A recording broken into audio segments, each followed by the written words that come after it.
ब्रह्ममुरारिसुरार्चितलिङ्गं निर्मलभासितशोभितलिङ्गम् जन्मजदुःखविनाशकलिङ्गं तत्प्रणमामि सदा शिवलिङ्गम् देवमुनिप्रवरार्चितलिङ्गं कामदहन करुणाकरलिङ्गम् रावणदर्पविनाशकलिङ्गं तत्प्रणमामि सदा शिवलिङ्गम्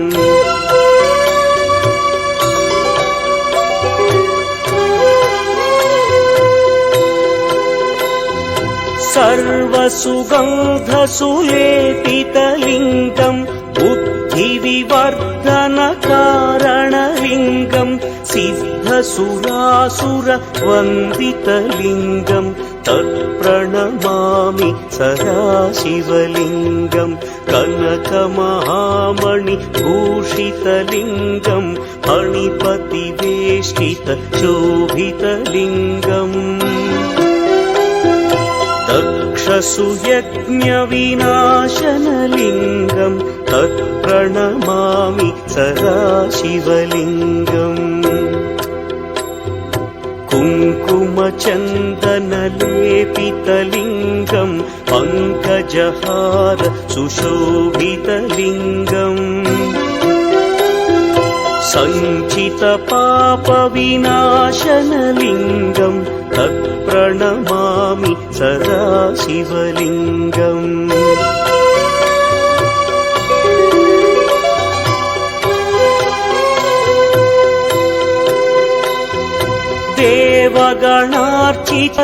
देवगणार्चितसेवितलिङ्गं भावैर्भक्तिभिरेव च लिङ्गं दिनकरकोटिप्रभाकरलिङ्गं तत्प्रणमामि सदा शिवलिङ्गम् अष्टदलोपरिवेष्टितलिङ्गं सर्वसमुद्भवकारणलिङ्गम् अष्टदरिद्र्यविनाशनलिङ्गं तत्प्रणमामि सदा शिवलिङ्गम् सुरगुरुसुरवरपूजितलिङ्गं सुरवनपुष्पसदार्चितलिङ्गम् परमपदं परमात्मकलिङ्गं तत्प्रणमामि सदा शिवलिङ्गम्